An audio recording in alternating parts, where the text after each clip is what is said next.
Bonjour à tous, bonjour à toute personne qui va écouter cette petite et modeste vidéo qui va parler aujourd'hui du courrier, du fameux courrier que Albert Pike, grand maître dégénéré luciférien de la franc-maçonnerie universelle, donc c'était il y a longtemps quand même,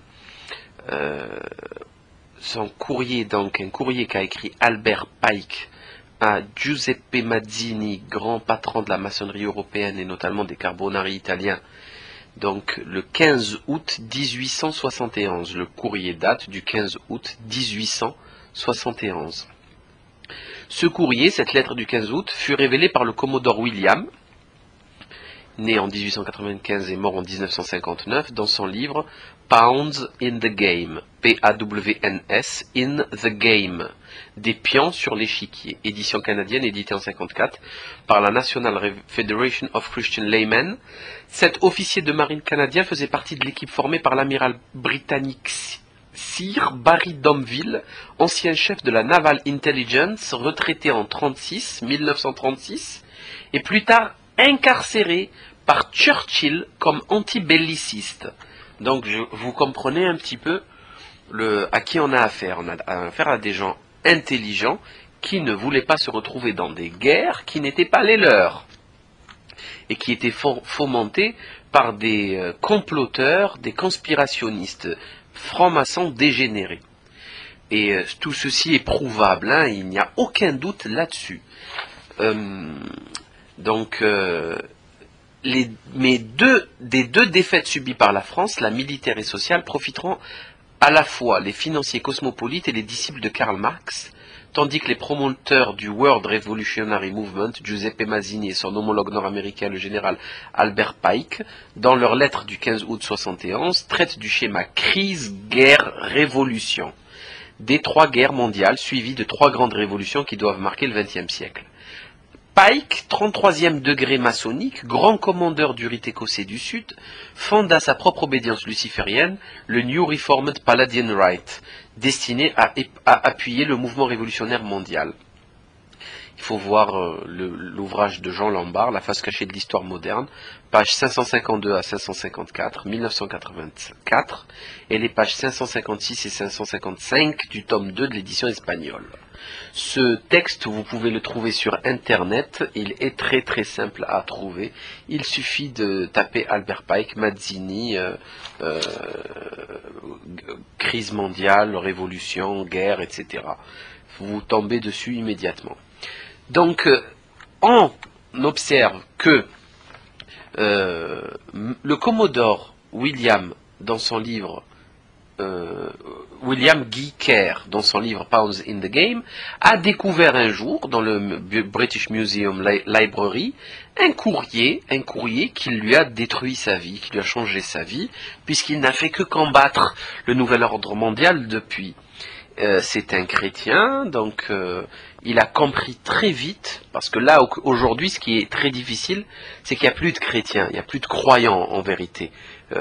Cette critique concerne toutes les religions au passage, précisément, parce que on peut pas dire qu'il y a beaucoup de juifs sur terre pratiquants ou de musulmans pratiquants, hein. Il y a beaucoup de dégénérescence surtout et d'hypocrisie. Donc il a découvert ce courrier. Ce courrier, qu'est-ce qu'il dit? Il dit qu'il y a le général Pike, le patron de la franc-maçonnerie mondiale, c'est-à-dire d'une armée de plusieurs millions d'individus, peut-être pas à l'époque, mais aujourd'hui c'est sûr. Vous savez très bien que tous les présidents américains étaient francs-maçons, donc voilà quoi, ça vous donne à peu près le niveau de la personne qui parle, ça ne plaisante pas. Les Carbonari italiens, ce n'est pas une blague, c'est des gens extrêmement bien équipés, bien préparés, etc. Donc il prépare une révolution mondiale qui va finir dans un bain de sang monumental en 3 étapes. La première guerre mondiale, je cite, devait permettre aux Illuminati de renverser le pouvoir des tsars en Russie et de transformer ce pays par la mainmise du communisme athée. les divergences naturelles attisées par les agentours des Illuminati entre les empires britanniques et allemands devaient servir à fomenter cette guerre. Le conflit terminé, le communisme devait se constituer et être utilisé pour détruire les autres gouvernements et affaiblir les religions. Donc vous voyez très bien que c'est exactement ce qui s'est passé, hein, mot pour mot. On a tué le tsar pour instaurer, alors on peut tout dire du tsar, on peut dire que c'était un voleur, un bourgeois, un aristocrate qui serrait qui écrasait le peuple, etc. On peut tout dire. On peut tout dire et imaginer le pire. Dire que si on l'avait laissé, il aurait fait ça, il aurait fait ci. Moi, ce que je sais, ce dont je suis persuadé, c'est que Karl Marx faisait partie des Illuminati, de la Ligue des Hommes Justes, et que le Capital et tous ses ouvrages dégénérés ont été commandités par cette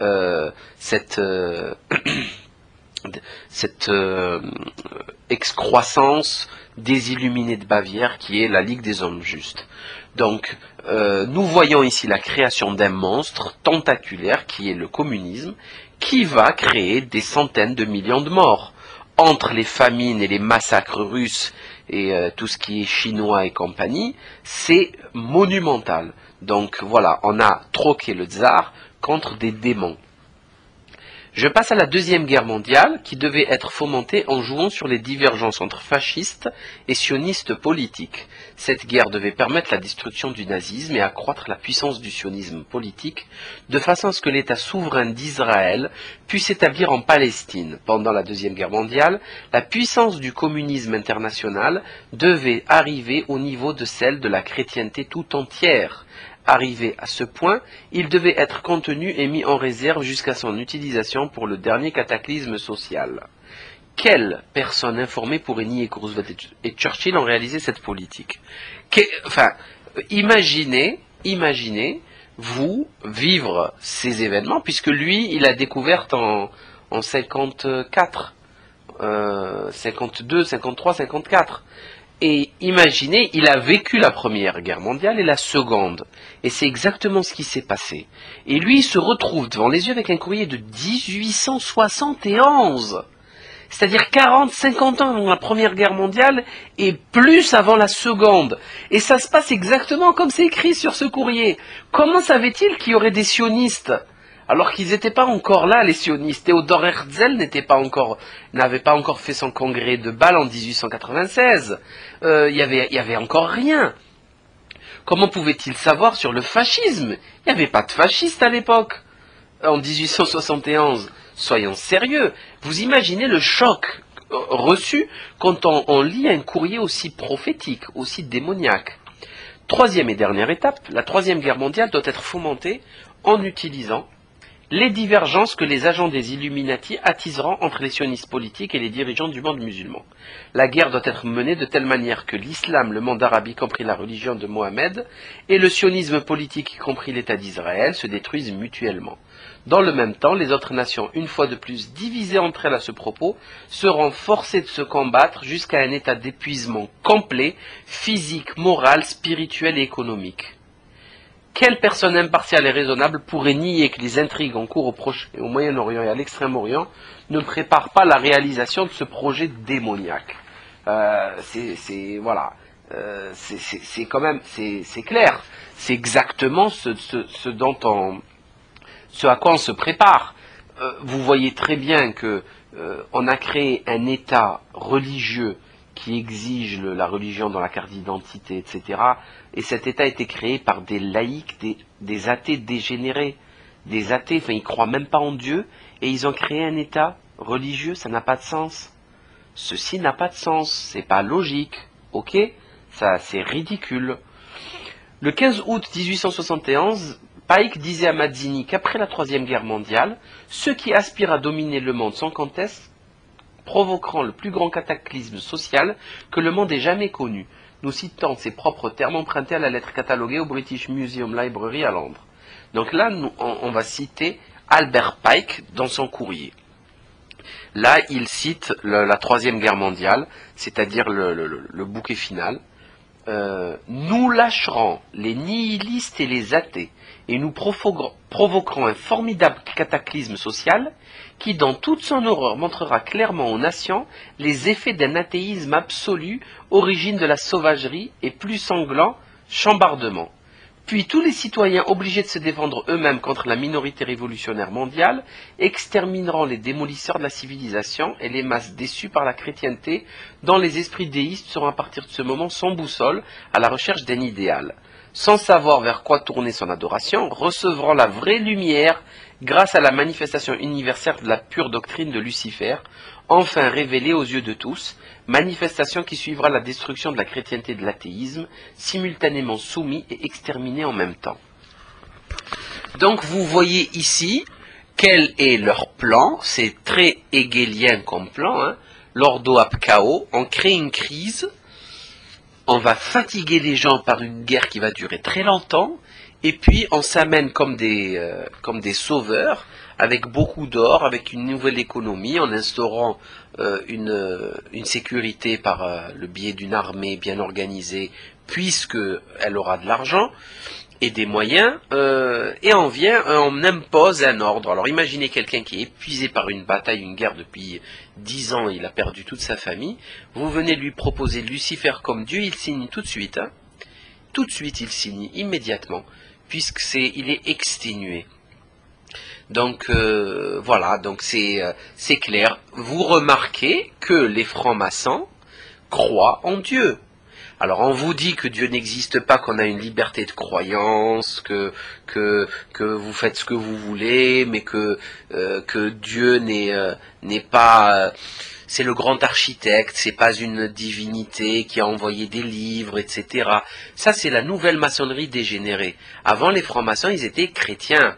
Hein, c'était des bâtisseurs, les francs-maçons opératifs, c'était des grands bâtisseurs, des grands religieux. Maintenant, les francs-maçons, ce sont des spéculatifs, ils spéculent comme les banksters, ça parlote, ça papote, ça ne sert à rien, et ça dit que Dieu est le grand architecte. Donc, il nous explique que Dieu, il croit en Dieu, vous le voyez très bien, Albert Pike est luciférien, donc il croit en Dieu, c'est évident. Par contre, pas le même. Et il vous empêche à vous de croire, il vous ridiculise si vous croyez en Dieu. Donc, si Dieu existe, hein, il faut d'abord choisir le bon, parce qu'il n'y en a qu'un seul, certes, mais il ne faut pas se planter. Mais surtout, est-ce que vous croyez que Dieu va laisser sa création sans guide ? C'est stupide, c'est débile. C'est comme si vous faites des enfants et que vous les laissez se débrouiller tout seuls. Non, il faut leur apprendre des choses, il faut communiquer avec, c'est évident. Si Dieu existe, le message prophétique existe. C'est impératif. Je ne parle pas du mont Vantara, je ne parle pas du roi du monde, de Melchisédek, de la tradition primordiale, de toute la prophétie, toutes ces traditions qui sont communes à toutes les religions, absolument toutes les traditions. Donc, on ne va pas parler de ça, on va rester terre à terre. Ils croient, ce sont des déistes, ils croient en une divinité.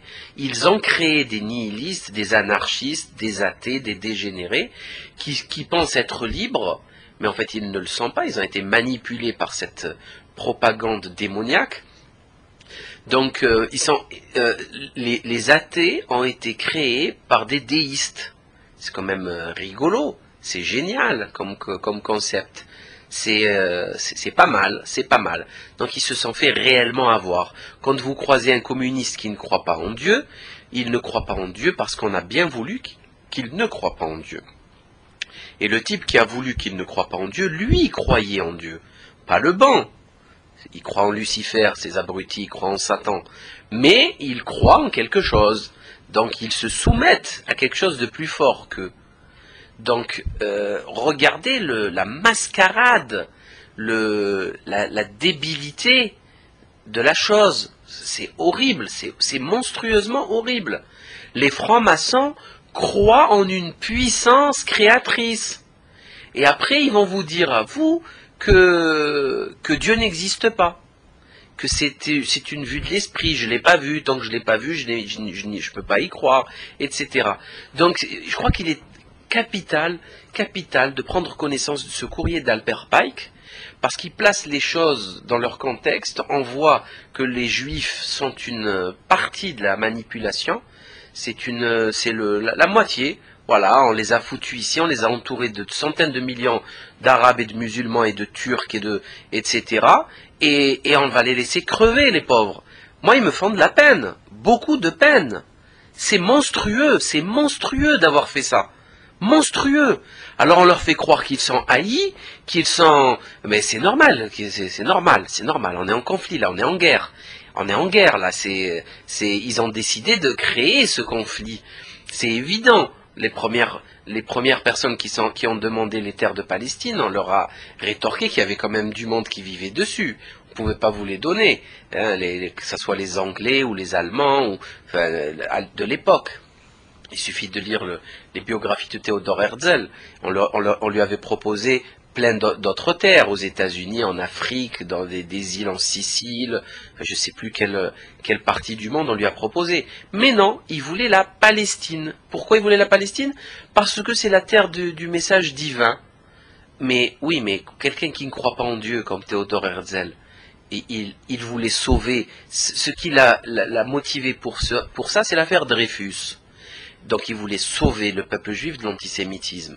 Mais alors là, on s'en fout de la Palestine. On parle où on veut. N'importe quelle terre est bonne. On ne choisit pas. Non, ils ont choisi un endroit peuplé de Philistins depuis des milliers d'années pour les tuer, pour créer un conflit qui ne s'arrêta d'ailleurs jamais. Pas une seconde, il y a eu plusieurs guerres, il y en a d'autres. Il y en a eu une en 2006, il y en aura d'autres.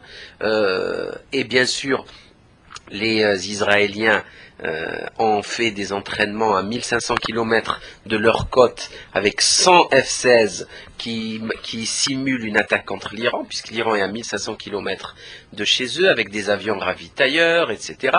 Donc nous allons assister bientôt à un cataclysme monumental nucléaire. Tout ça parce que des francs-maçons dégénérés ont décidé de se soumettre à Lucifer et d'anéantir l'humanité comme tout ceci a été promis initialement. Donc à vous de voir, à vous de choisir. Vous pouvez acheter ces livres, ils sont disponibles, il y a des facsimilés sur internet. Vous pouvez la nier, toute cette réalité, il n'y a pas de problème. Vous pouvez continuer à zouker, vous pouvez continuer à trahir, vous pouvez continuer à vous prostituer à Babylone, mais la vérité est éternelle. Point, c'est tout. Donc à très bientôt.